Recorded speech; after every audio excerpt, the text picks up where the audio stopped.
Jerry, I see you. What up?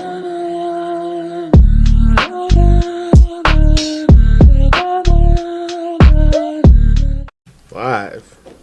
Jimmy James Roberts, how we doing, Chan? Thank you for having me on your podcast. I appreciate you for joining me on the Culture Cast. I'm lucky to be on this culture cast because my culture is gone. I think you got the best culture in Buffalo. What do you mean? You're probably right. We probably do have the best culture. Yeah, I think I've been here since, I think it's been like almost a year and a half now. And yeah, the one thing I've noticed is everybody loves you. I will have a lot of people at the funeral. I'll have a lot of people at the funeral. Big party? Anybody that owes me money, please get it. I'll leave you a thing upstairs.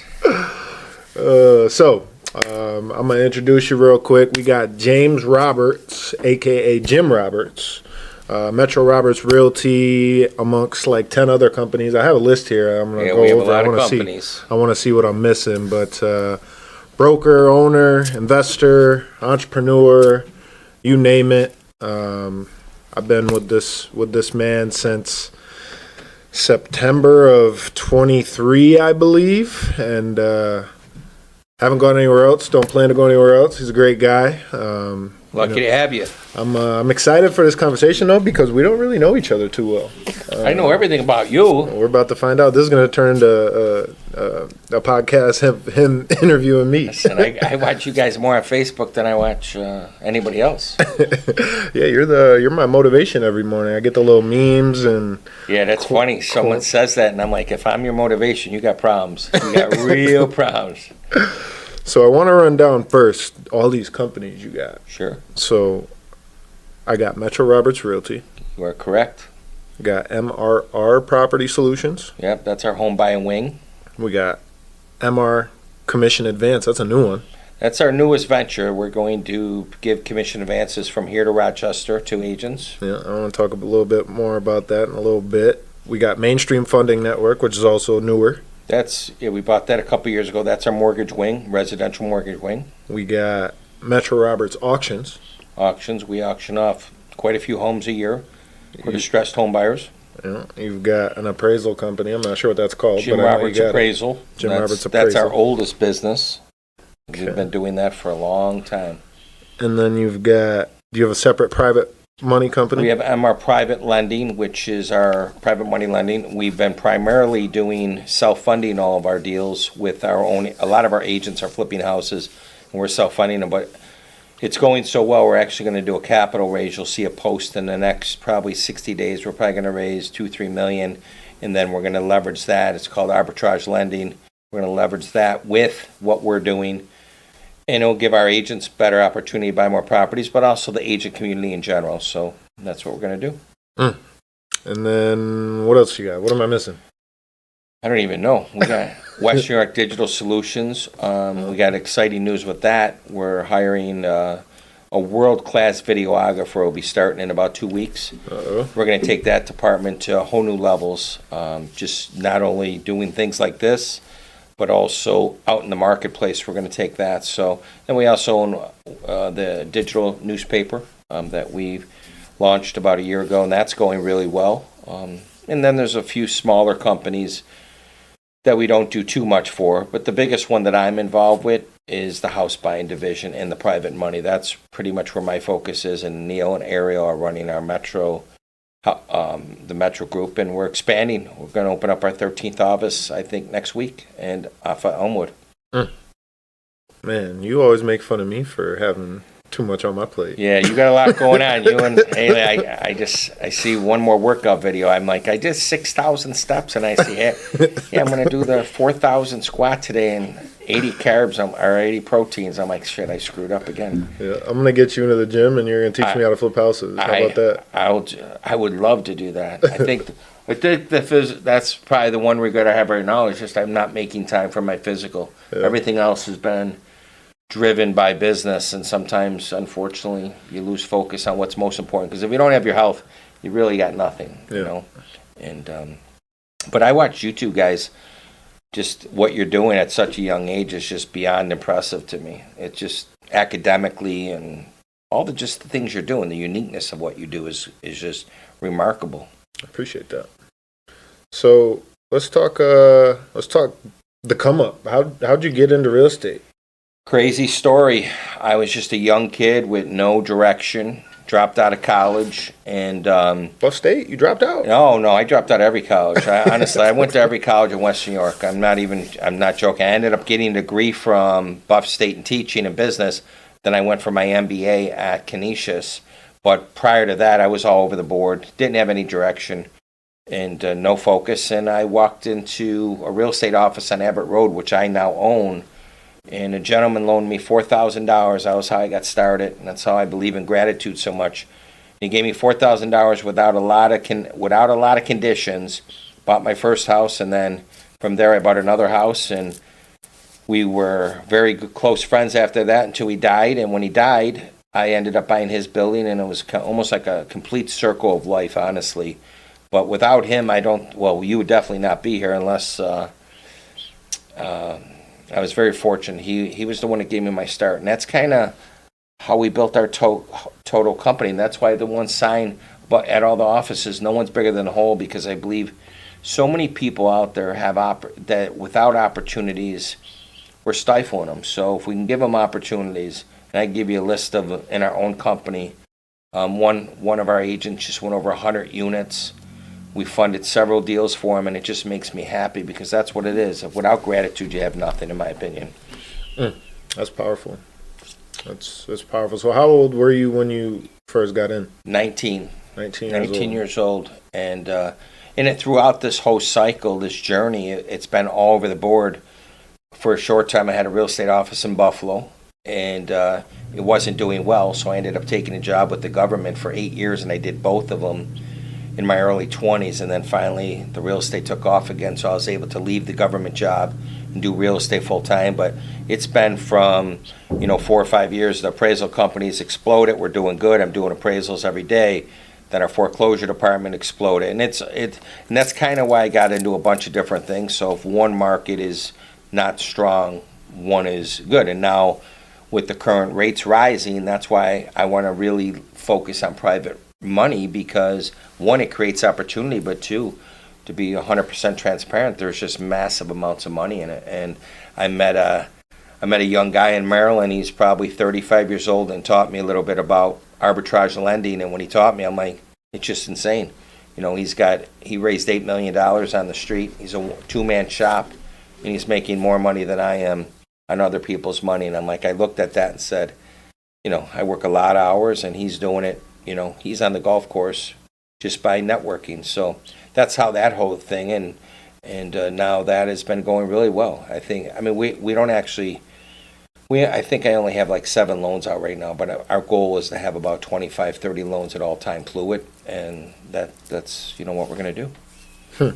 So are you going to lend just on fix and flips, or? I would say so far most of the loans are fix and flips, but we started them out with fix and flips, and then the people look at it and say the burr rate, buy and rent, rehab, and refinance has been going good for them with the current rates. So we have a couple right now, and actually both of them are agents.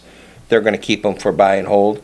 So that's what the guy that's in our office that buys a lot of property, we're loaning him the money. He's stabilizing the properties, raising the cap rates on the properties, and then immediately refinancing them and giving us our money back. And everybody wins. Everybody wins. And if I was a younger investor, the buy and hold strategy is going to create generational wealth. If you get my age, obviously I'm not going to be here probably in 40 years. So the reality is, for me, it's the short-term gain. Our average loan is going to be about 240 days, and we're going to generate quite a bit of money off that. And we're obviously still buying 6 to 10 houses a month pretty consistently. So that's but it all depends on where you are in your life. Yeah. If I was both you guys, I'd be buying and holding everything, doing the Burr method. As long as people have a misconception how it works.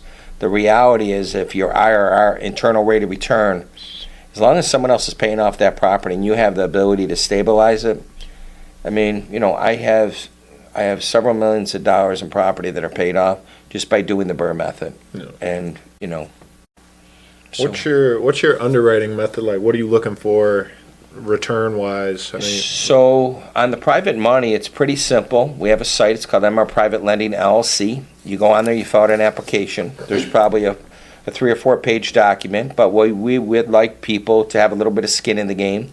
But if they don't have skin, well, we just financed a total project, like it was just a small project, 150,000. But as long as they're buying the property at around an after repair value of about 70, so for people that don't know that, just say it's after repair values worth 200,000. We'll pretty much give them 140,000, depending on whether purchase price, rehab. But we are going to start something a little different the next probably 3 months on the draws. We are going to do draw inspections because we had one where we gave all the money up front, and there was no motivation for the person to finish the project. Right. So we want to stop that.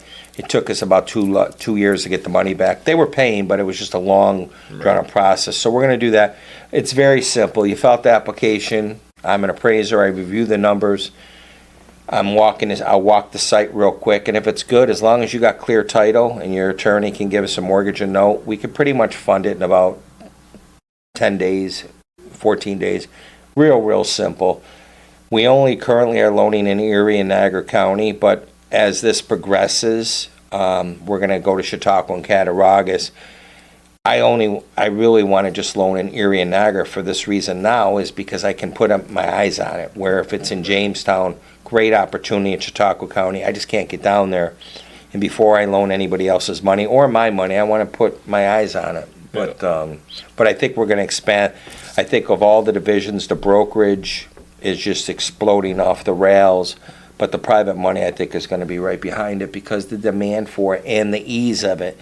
If you try to apply for a loan right now, jumping out through all the hoops, we're just going to make it a seamless approach that we want investors to keep moving fast. So simple process. As long as you got clear title and you can give me a title policy that says that you're good, we're good. And there's a few other things. One, I got to be on the homeowner's policy. God forbid the house burned down. There will be some draw inspections on some of the people that I've been loaning money to. Like John Miller is one of my most common. I think he's done 4 loans with me already. He's an agent in our Orchard Park. We don't do draw inspections. He does exactly what he says he's going to do. So I'm not going to waste his time or my time. But if it's a new investor, I want to get comfortable with that person. But I do think it's the easiest way to move fluidly and fast without a lot of problems, if you're legit. If you're legit. now you're reviewing every deal, or Every deal. I do every one myself. One, because I'm an appraiser, not that that means anything. It's just I have so many areas, as realtors we know this, but a lot of people don't know it. And someone will set an application and they're looking for 100,000, and they're giving me properties that are in a far superior area. Well, that's truly not an after repair value, and I have to explain that to them. And I'll just say last month, if we had 7 applications, we probably approved 4 and denied 3, just because it wasn't that the person was bad, the property was bad, and they just don't know the difference between areas. Like South Buffalo is where I grew up. McKinley Parkway is like the best area of South Buffalo. Hopkins and Seneca Street, not that they're not bad areas, but you can't compare them to McKinley Parkway. So if you're using comparables on McKinley Parkway, it's not a valid comp. So, now we have one of our own agents just applied for $600,000, and he wants to cross over 3 or 4 properties. So there has to be a little due diligence there to make sure that it's good.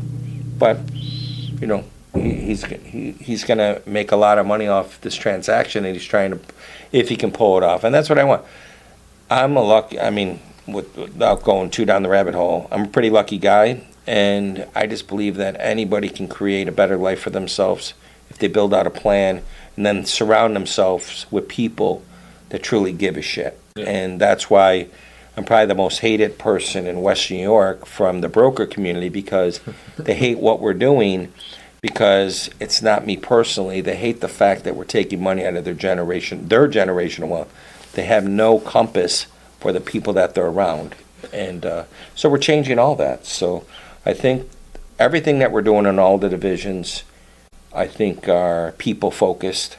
And if you help other people, you win as well. That's what I think. So talk about like, the 100% commission. Like, you talk about being the most hated broker in Western New York. Like that was what drew me here. Yeah. At the end of the day, we're here to make money, and Exactly. your culture is also amazing. And to me, it's, I see a lot of 100% brokers out there, but a 100%. lot of them nickel and dime you with Yeah, fees. They don't have a 100%. culture. They don't Yeah. provide. You provide CRM. You provide daily Yeah. trainings or weekly trainings, whatever the case may Yeah, be. Like we did 168 trainings last year, and obviously with the private money, we're helping create generational wealth for our agents. But the biggest thing about our model is very simple. Agents pick their own commission based on what their business model is. I think agents sometimes struggle with the business side of business, and they're great at what they do. And we have agents that sell $10 million that might not be great in business. And we have agents that sell $1 million that are great in business. But we want to just be able to, it's just simple to me. Over the last 4 years, including this year, we'll pay out about $32 million at 100% commission. Not one broker in West New York paid out $1. So if I can pay out $32 million at 100%, and their broker, the legacy brokers, which drive me the nuts, are not the craziest, how is that even possible? That as an agent, your whole sole job is to negotiate for your client, but you won't negotiate for yourself. And I think that that's a tragedy. And I'm trying to change that. And I've been sued multiple times. I just finished up another lawsuit from another big broker 2 weeks ago, and it cost me lots of money. I probably have, too much money to even talk, and plus I had to sign all kinds of bullshit. But at the end of the day, I just want agents to win. And our goal, as we continue to grow, is we're at a $10,000 cap right now. A top agent in our company that did $18 million is about $11,000 all in. We don't have E&O insurance, we don't have franchise fees, we don't have technology fees, we don't have training fees. But our real goal is, as we continue to grow this, is to lower it again. Because at the end of the day, that's the future of real estate. And if you go anywhere around the country, Florida, Texas, our model is the future model. There is 100% models. They say they're 100%, but the fee structure is so insane, it's just too much money. There's nobody in West New York that does what we do for the agent population. And I would just say, if we could do $32 million over the last 4 years, how come not a single broker that does more volume than us paid out $1? It's pure greed, and I think that all of us should win. I had one of the best moments. One of the agents pulled in at one of the trainings. I think she did a bad move, but she pulls in a brand new truck, and she said, "I just bought this truck for $90,000. Now, she should have took the $90,000, loaded out private money, but she didn't. But she bought a truck for $90,000, and she came from another broker, and that made me feel good that someone had an opportunity to have a better life. And it's a shame that agents don't envision that for themselves, and they believe that the broker is their friend. If you're paying me $100,000 a year, I will come to your kid's wedding. But at the end of the day, put that money in your own pocket, create generational wealth. So when you're my age, you can do whatever you want to do. And at this point, I'm blessed. I don't have to do anything. I do it because I love it, and I love seeing our people win the race. And when our agents, when an agent tells me, I just bought a $4.5 million building, there's no jealousy, there's no thief of comparison. I'm excited for that person, and I think I had a part in it. So we just want to keep pushing the needle. Like I said, I think at some point we're going to be able to lower the cap substantially, and then I think it's going to be pretty much game over for any broker in the area, excluding some of the agents that just, I'll tell you a funny story. I had an agent I met with the other day, and she says, "I don't like change." And I go, "I know nobody likes change." I said, "But you've been married 3 times. I said, "If you can be married 3 times, honestly, and you're worried about telling your broker that's on your card club team that you don't want to leave, there's nothing I can do." I want you to win. And if you don't want to join us because maybe you don't like me, maybe you don't like our offices, then at least negotiate to get paid at your current broker. And they refuse to do it. And it's going to come back and bite you in the ass. When you get in your 50s and 60s and you realize that you gave away hundreds of thousands of dollars to someone that will take your name tag off your box in your office the minute you leave or the minute you die, you'll really see who is trying to help you win the race. So it's sad. And you're still able to stay profitable. Yeah, I mean, full disclosure, the brokerage will never make a ton of money relative to what the big brokers make. Yeah, you'll never see a plane come in and pick me up. But we make enough money that everybody in our company gets full health insurance. Everybody gets paid well. And yes, if I was making that $32 million, just quantify that. $32 million, if I would have told every agent, you got 90% on them additional sales, I would have made $3.2 million. That's life-changing for 99.9% of people. I took zero. But we still made a profit. I'm still going out tonight for beers. My wife's still going to drive a new car. And my dog just got a new collar. We can do all those things. But I think, and that's why you have to diversify. And as much as what you guys are doing, you can't have all your eggs in one basket, as they say. You got to have a few other little things, right? And that's why I every month, my wife says, why do you do all this training and you're creating competition? I believe I'm creating collaboration. Yeah. I believe that when I help agents do what they want to do, they're going to help me. And I can tell you that an agent just came another day and said, I can't buy this house. Can you buy it? And I paid him a $3,000 referral fee. If I didn't put them training classes on, they wouldn't know about it. And that's what it's about. But if they win, like John, well, I shouldn't, but John Miller came in another day. He goes, Jim, I'm almost done with that flip. And that's going to be a tremendous profit for my family. And to me, that's what it's about, right? And if you're only in for yourself, yes, you will make a lot more money. Yes, you'll have nicer cars. Yes, you'll have nicer homes. But is that what fulfills you? What fulfills me is everybody winning. And believe me, I make plenty of money. I just could make more money if I wanted to be greedy, like some of the bigger players in town. Yeah. So, how many agents do we have now?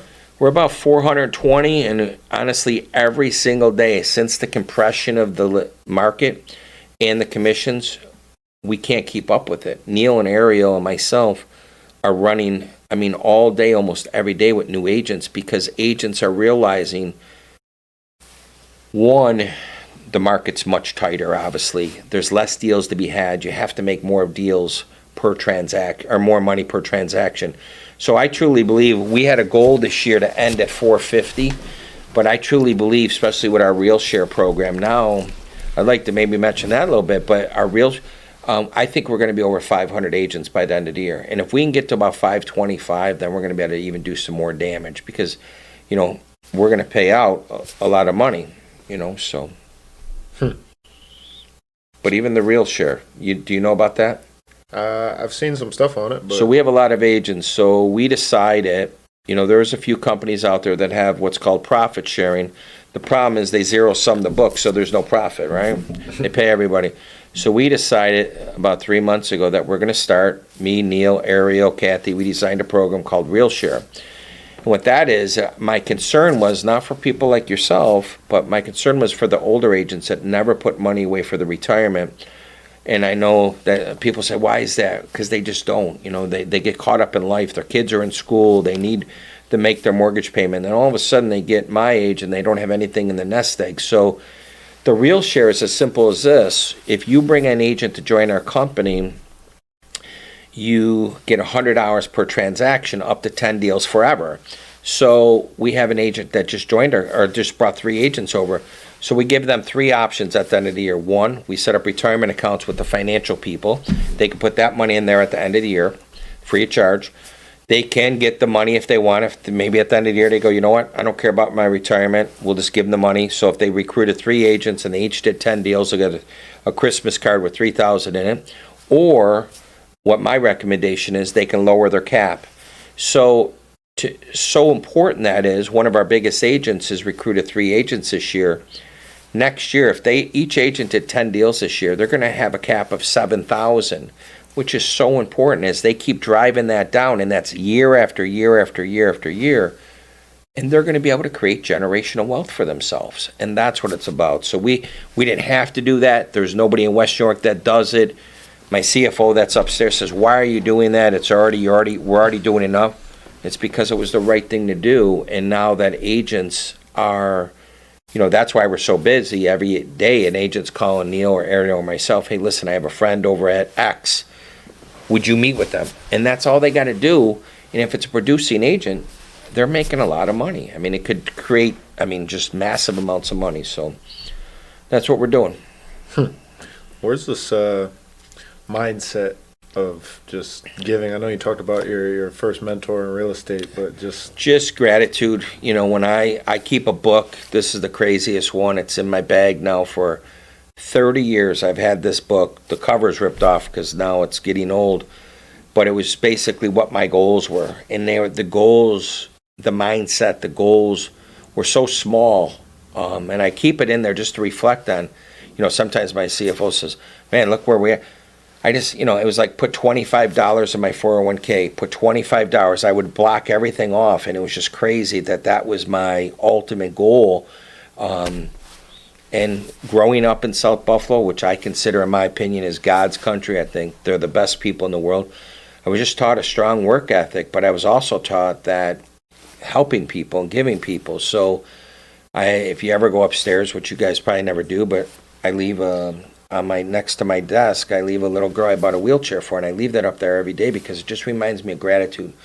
All of us here that are listening or that are here, we are truly blessed, right? We're blessed. And so many people don't have the same luxury that we all have. So just giving back, because again, how much do you need, right? Like I said, I don't know if a plane would be nice. It might be. But the $32 million that we paid out our agents, believe me, their kids are going to better vacations. They're going on better field trips. They're getting better clothes, and that's what it's about. Yeah. $32 million more, yes, give me a nice plane. But at the end of the day, it's not going to change my life. I'm going to do this. Same thing. Mick Lights are $4 at the bar I go to. So I drink about 30 of them a week. So I'm all in for 120, and a double wings about 150. So anything over 150, it's a bonus. You try wing nuts yet? I have not. I'm a wing fanatic, but now I'm trying to do better. So I don't hear that bullshit. I know I've been good. I've been walking every night. Actually, my wife thinks she calls me Forrest Gump. I just keep walking around because it's so cold out. I just keep walking around the house. I got a fairly nice sized house and keep walking. And then it's like the most rewarding thing when I feel my Fitbit, this brand new Fitbit. It goes to 10,000. I'm like, oh my God, it's like so exciting. It's like winning the Stanley Cup. I'm like, I did it again. I did it again. But I'm trying to do all the right stuff. But the problem is, I like to be social. So when you're social, nobody wants to be eating, chicken strips. It's true.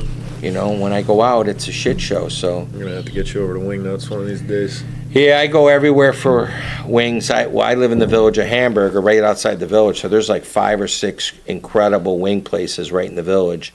The best wing place in Buffalo is 911. It's in South Buffalo. It's on the side street.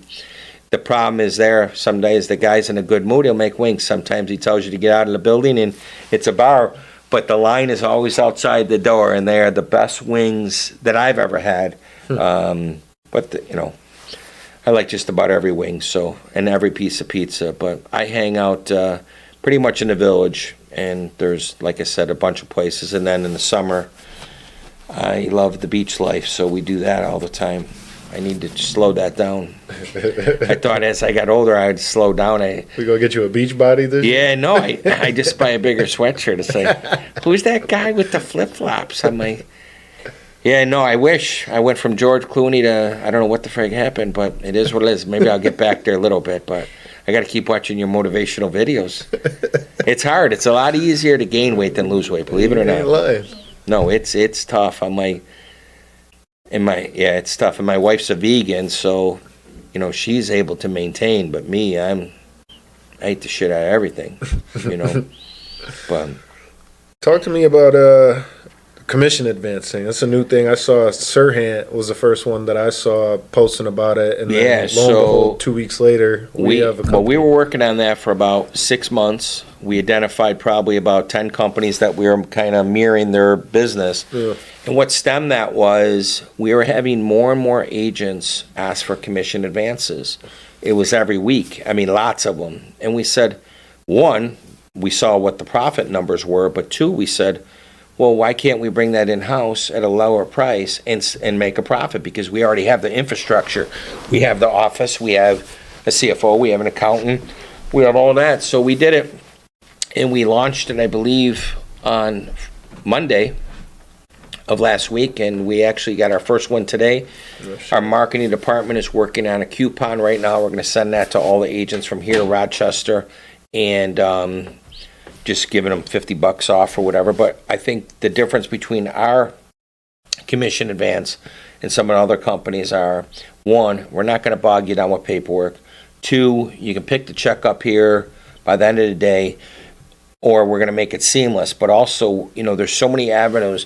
As I got around a couple of these people that I had mentioned earlier, they're doing things like, payroll advances, mortgage loan officer advances, I met a guy, he loans guys hundreds of thousands of dollars to buy Christmas trees, not fake ones, in January when you're buying them on 10 cents a dollar, and then they pay him back $1 million, or the 10 or 15% a month later. So there's just, you surrounding yourself with people that make money move has been probably one of the most wildest things I've ever experienced, because I never saw that in my life. Even when I was doing what I was doing, I never knew that all these things were possible. Yeah. And then when these people were showing me all this stuff, it was just mind-boggling. And I'm like, I sent out the same link that I did to probably about 20 people. I'm like, you got to do this. You're in Texas, you're in Florida, I'm like, look at these numbers if you do it, right? So, like I said, and then this guy, the same guy that I'm speaking of, he does payroll advances, and it sounds crazy, but small businesses run tight with payroll. So just say you got a team of 5 people, he'll fund the $8,000, and when you invoice it, when you get your invoices in from your heating job or you pay him 10% interest, right? So yeah, you're paying him $800 or $1,000, but it allows your payroll to move, right? Even you'd ask yourself why agents would take commission advances. There's a lot of agents that reinvest in their business, and they need it to be moving all the time, just like we're talking. So they're willing to pay a small amount of money to keep that money flowing, right? So there's good sides and bad sides, but we're going to keep looking at all those different avenues, because I just didn't even know it existed until I went to Virginia last year to meet some of these people, and I'm in the room and I'm hearing all this stuff. I'm like, where did these ideas? And they're just all simple ideas, just thinking about it, right? So I was just telling you earlier, this guy, same group of guys, he does the watches, and he does the watches, and he brings them in, and then he considers himself a dealer, so then it's considered inventory, so then he's not paying tax on it. It's just, these guys and girls think of all these ideas that I just, growing up the way that I grew up, I just wasn't open to those type of ideas. Just go to work every day, work your ass off as hard as you can, pay your bills, be a good person, and that's what you did. And then these people are showing me all these different things. I'm like, man, I wish someone would have told me about private money 30 years ago. I wish someone would have told me about the motion of money 30 years ago. It would have changed a lot of things. But so now we can get the message out to our people to do it. So at what point in the deal are you able to request a commission advance? So when you go on, it's MR commission advance. As soon as you get past the contingency, so as soon as you get attorney approval, home inspection release, we'll send you the money. And we're going to make it, the form is so simple. Actually, one of our agents that did it today goes, he's a really good agent. He sent it in. He goes, man, this was so simple. It's just, handful of clicks. And, we might even down the road have to make it a little tighter. Right now, we're just trying to make it so that it's easy for agents. Agents are already doing enough paperwork. They're doing enough craziness. So this will be easier. And honestly, if you just put it on paper, there is a massive amount of opportunity in all areas. Like I said, my buddy's in North Carolina. He owns a brokerage, and I sent him all the documents and everything. He already started it up. He's like, Jim, this is crazy. And it's just any business that people, mortgage guys, you guys are, you might do 5 mortgages in October, but then you have a bad December and January. Well, this allows you to have, that opportunity. So we're going to keep looking at all those things, but our ultimate goal is to change people's lives, to create generational wealth for people, and then also on the brokerage, which is that's our go-to, is to keep lowering the bar so that agents, we want to be profitable, we want our people to make money, But agents, we want agents because without agents, there is no brokerage. The problem is the legacy brokers believe without them, there's no agents. And that's the complete opposite mindset.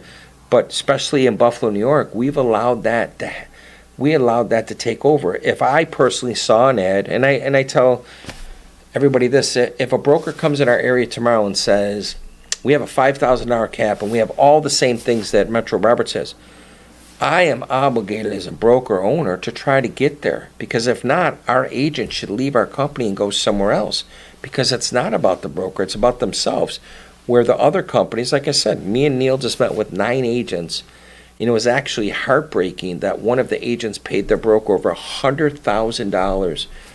I just can't, and I'm talking to her or talking to them, and they're asking me stuff that who pays for my printing? I'm like, you just paid $103,000. You can buy the world's greatest biz hub and put it in your garage and buy yourself. Well, she sent me a picture. She said, what can you do for me? I sent her a picture of a G-Wagon.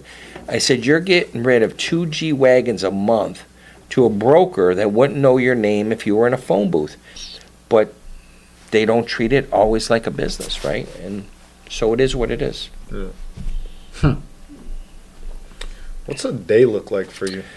Crazy days every day. I never miss work. I very rarely travel. I went to Florida the other day for the Saturday and Sunday, Monday and Tuesday, and I felt like I was off for I couldn't wait to get back. I was losing my mind. I felt like I was off for 6 years. And no, I get up every day very early. What time's early for you? Typically 5:30. That's not too early. And then I play around a little bit, then I put a motivational post, as you see, around 6 o'clock. Then I walk around my house for about 30 minutes until my wife says, please stop. And then I'm in here. I go to my rehabs. I have rehabs going everywhere. So I try to go there, but I try to be inside this office by 8:30. Try to do that every day, the latest at 8:30. And I typically leave here about 6 o'clock every night. Except on Friday, I leave at 5 o'clock. And then I go home and I spend time with my wife, or if my kids come over, and then I basically, once they leave, I go in the basement till about 5 after 9, and I watch 55 minutes of news, and then sleepy time. That's it. And then Saturday, I don't come in till about 9 o'clock, 9:30, and I go home at 2 o'clock, and every single Saturday, me and my wife go out and tie it on, get after a little bit, and then I lick my wounds before church on Sunday, and then me and my wife drive around and look at our houses and do that. But someone asked me, funny, because I always bring up my wife, they said, what is the secret of marriage? And as you get older, it's always there. But the secret of marriage to me is we play cards. Yeah. Every week come home and we play cards, because it allows you the time to talk, right? Because we're always running, we're always busy, but when we're just doing that, I get a big tall glass of vodka, I get a black and mild cigar, she gets a beer, and we play 500 rummy, and you can wind down a little bit, because when you're as busy as we are, all of us, sometimes you lose sight on what's that. So we play cards more than anybody that I probably know, and that's been something that's been great for our marriage. That's cool. What do you think, the key to your success is, or key to anybody? Just, one, I mean, there's several things I think, and I struggle with a lot of them, but I think that you have to stay away from the thief of comparison. And I get caught in that rabbit hole once in a while. And the power of social media, when you guys, when I was your age, there was no social media, but social media allows you to look at other people and compare yourself. And it really drives you down. And I think when I'm at my optimal levels, I just stay in my own lane. I don't look to the right or the left. I just focus on what I'm trying to get done. But I would say that the execution, I think, a lot of people talk, I can go in a classroom, any classroom, and I can see who's going to win and who's not. Because I can log into a CRM, for an example. Someone say, I'm really struggling. I'll log in. I'm like, you haven't been in your CRM in 90 days. You're not executing. You're not, and then what you learn, you have to apply. I would tell you this, if we took an SAT with 500 people in our company, I would probably be right in the middle. And I would tell you that someone that's just a hard worker will always win the race. The smartest people don't win if they're not willing to execute. And that's, and some of the biggest hang-ups I do is I get in the weeds too much in the business where I'm doing low-end tasks when I shouldn't be doing that. I should be working on the business and not in the business. And I've hired multiple coaches in my career, and I'm actually hiring a very high-end coach the next couple of weeks, and it's very expensive. And my wife will say, why do you do that? Why are you paying some of that? It's not that they're going to tell me anything new, but they're going to do is hold me accountable. And when they look at my KPIs and my metrics, they know right off the bat if I've been lazy or I've been executing. And when I'm lazy, the results show. When I'm executing, the results show. And it doesn't matter what type of business you're in. If you're truly not tracking your numbers, you'll never truly have success. That's I just think, I always say I'm not the smartest guy, but I'll outwork anybody. Even at this stage, I think that I can put more hours in and more execution than most. Some people say, well, that's silly. Especially when you start getting, in your mid-50s, the problem is everybody says, when are you going to slow down? I'm like, slow down? I'm looking at other opportunities, right? Because everybody's at a different space in your life. One of the most successful mentors I have today, he's 67 years old, sold his company for a massive amount of money, in the millions and millions. And I said, why do you keep doing what you're going to do? And he says, because I'm going to die soon, right? That was his perspective. He wants to give everything before he dies. Someone else the same age, I'll say, why don't you do anything? And they say, because they're going to die soon. It's all perspective. You have to decide what you want. I just love what I do. I can't believe that. Honestly, I just can't believe I'm so blessed that I get to come to work every day and do what I love to do. How many people can say that, right? That they just get up every morning and they never have a bad day. My worst day is nothing. It just, it's beautiful. Yeah. It's, so find what you love to do too, you guys are into all different things. Just find your passion, and everybody's passion is going to be different, right? People want to open up a bookstore. There might not be a lot of money in it, but if that's what they want to do and that's their passion, they will be happy. And then I have friends that have a lot of so-called revenue, but they hate life, right? They hate life. There's got to be you're never going to get ahead with work-life balance. People that tell you that, that's horseshit. In order to get where you got to go, you have to put the work in initially to get the balance when you're my age, right? I still don't have work-life balance because that's my own problem, because I'm a workaholic. But people my age and my circumstance could eventually evolve into work-life balance. But when you're your guys' age, 20s and 30s, you got to put the time in to get it where you want it to be. And there's no shortcut for that.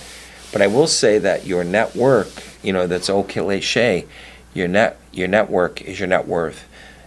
The more people that you're around that are pushing the needle and not talk, you already know the crowd you're in. When you're at a crowd and everybody's talking about other people, you got to get out of that crowd. Yeah. If people are at that crowd and they're talking about what they're doing next and what house they sold and what flip they're doing and what they did, that's the crowd you want to be in. And the problem is, sometimes it's hard to break that away because you got to cut some of that off. You got to cut some of that negativity off. But, like I said, I don't know. I hope I can do that.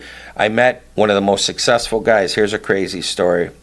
I'm a very simple guy, but he invites me to the Buffalo Club. Yeah. I don't know if you've ever been there. So I don't go to fancy places. And he calls me up because he met me and he already saw me. So he calls me up and he says, hey, this was 2 weeks ago. He goes, you got to wear a sport coat. I'm like, dude, all right, I'll wear a sport coat. So I get the sport coat. I get there, but I got jeans on.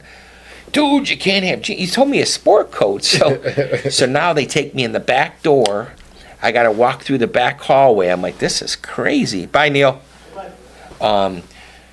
This is crazy. I'm walking through the back hallway. Gets me upstairs because I had the jeans on. They wouldn't let me with the comment. I couldn't be with the people. I'm like, this is literally crazy. But I asked the guy, I said, how old are you? He goes, 79. I'm like, wow. I'm like, you're inspiring. This guy is badass. And he brought me on. He wanted me to help him with some properties. And I'm like, when do you want to retire?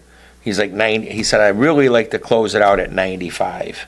And I'm like, I think you're my new best friend, because he loved what he did. And he was there with his daughter, which was even better, because his daughter was there and they were a team and they were doing all this. But to me, when you love something like that, you know, when I'm talking to someone and they go, yeah, 19 months, 4 hours, and 3 days I retire, I'm like, man, that had to be a miserable 30 years of work, right? I don't know what my career will end up being, but I don't have to work. I work because I get off on it. I love it. It's exhilarating, and I hope that I would never be in that box where I would be putting a time frame on when to call it a wrap, right? And it's not monetary. It's about you enjoy life, right? And you enjoy it. So that's, you know, whatever. Yeah, no, I mean, that's super powerful. Like, I tried so many things. You know, I got into mortgages right out of college and experienced instant success. And I still have my licenses, but I found out pretty quickly that, you know, I didn't really love mortgages, but I loved real estate. Yeah. And then over a 4-year span, I mean, I wholesaled, I did a couple flips, I, you know, got my agent license. I did all these different things, private equity, whatever the case may be, you know, and found where I like to be. Right. Now, you know, it took a while and I took some lumps along the way, but now I can laser in on what I want to do, because I'm in that space where I wake up every day and I love what I do. So I can get up at 4 a.m. And not care, and go to bed at 10 p.m. and it doesn't feel any different, because I enjoy what I'm doing. And I feel like, from my perspective at 33, I see, you know, whether there's 50 or 20 or 30, 40, whatever the case may be, there's so many people out there who never find that and aren't willing to go through, you know, the journey of finding that so they can enjoy your life. And it's cool to hear you have that perspective of like working, because a lot of people I know look at you and they're like, when do you sleep? I know. Like, what does a day look like for you? Like, you're nuts? I sleep, but not that much. But I just think freedom is an overused term, but freedom is, to me, it's not money. I mean, yes, money will allow you to shop at better stores. Money will allow you to help your children. Money will allow you to do certain things. But freedom, to me, is just having the freedom to do what you want to do when it is. Now, someone will say, how do you have freedom if you work 60 hours a week at your age? Because I do exactly what I want to do. How many people can say that? I mean, my whole family. My brother worked at General Motors for 37 years. He hated every single day. His last year there, he worked 4,000 hours. To quantify that, it's 16 hours a day. But he did it for his family. He did it every day, get the lunchbox. And when he left there, it was just, you know, they gave him a watch. Yeah. 37 years he worked there. Nights, weekends, holidays. And I'm like, I don't know. You know, again, stability is a great tool and it's a great vehicle, and if you're comfortable with that, that's wonderful. But if you're entrepreneurs and you want to do a variety of things, and like I said, everybody says, why do you keep doing all these different things? It's truly not monetary. I love it and it stimulates me. We're looking at, my wife, if she ever listens to this, will kill me. We're looking at acquiring a business brokerage. And the reason that we're looking to acquire it, there's a great opportunity. Now, again, someone will say, why? It's because I want to do it. That's why. It's not that I have to do it, but if I acquire it, and the reason I'm looking at acquiring it, this is the first generation ever, that children don't want to take over their parents' business. When I was a kid, if your father owned a hardware store, you worked at a hardware store. If your mother owned a bakery, you worked at a bakery. The generation now, especially with technology, these kids don't want to work in a shoe store. They don't want to work in a bakery. They want to be doing what they want to do. So, with that being said, there's massive opportunity. Yes, there's massive money there, but there's massive opportunity. And again, it's when you do the same thing over and over, you need new stimulation. So that might be an option that you see shortly, that I acquired a business brokerage. And again, Do I need to buy businesses? No, but it would be fun to do something other than what I do. And maybe I'll transition out of flipping houses, right? Flipping houses is a great business, but it's very taxing and it's very hard on your mental cash flow. And for those that are looking at flipping or wholesaling, honestly, if you have a lot of revenue, flipping is great. But if you don't have a lot of revenue, honestly, if I was you, I would be wholesaling the houses. There's going to be massive opportunity in that space. And I can tell you right now, there's people in our own, one of our own agents wholesaled me a house the other day. And it was funny in the office. Everybody's laughing at me. You trained him and he wholesaled you the house and made $10,000. I was like, that's exactly what I wanted to happen. And it did. And obviously I'm going to flip the house and I'm going to make money.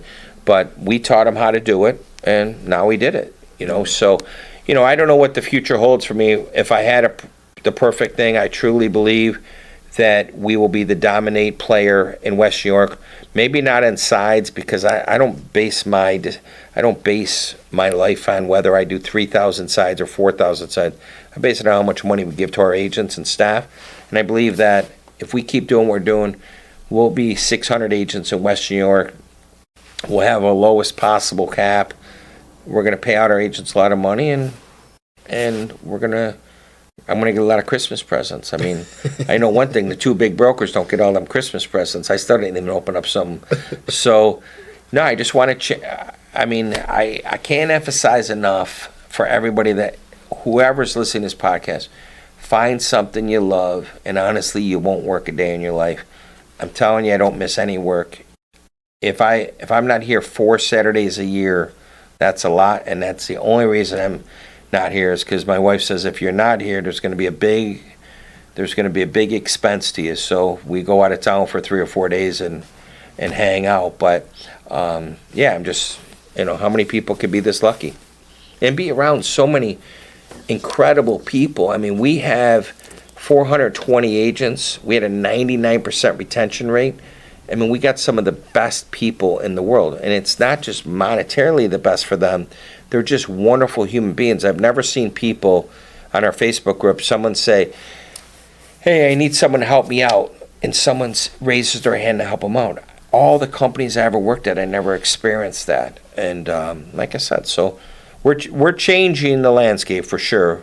We'll see how many more lawsuits I got to fend off, but thankfully I have the resources to keep fighting these ones, but we'll see what happens. Good deal. Well, look, I don't really have too much else to cover. No. I think we got it all. If anybody's on this call, if there's anybody that wants to do the private money, I'm teaching that class this week.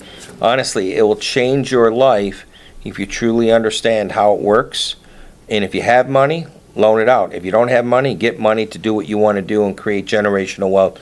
And I've seen multiple people in our company become millionaires in a very short span by leveraging other people's money. So if they can do it, you can do it. And I thank you guys for having me on. You guys are just complete rock stars in different ways too, right? I mean, you guys, what you are doing is just remarkable. I hope I live long enough to see what you guys do in your careers, because it's going to be mind-boggling.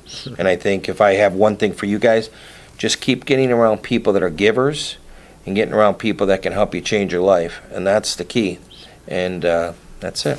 So thank you for having me on. I really appreciate it. Thanks for coming on. You are amazing, Jim Roberts. Well, thank you. The man, the myth, the legend. Yeah, thank you very much. Have a good day, guys, everybody. My man.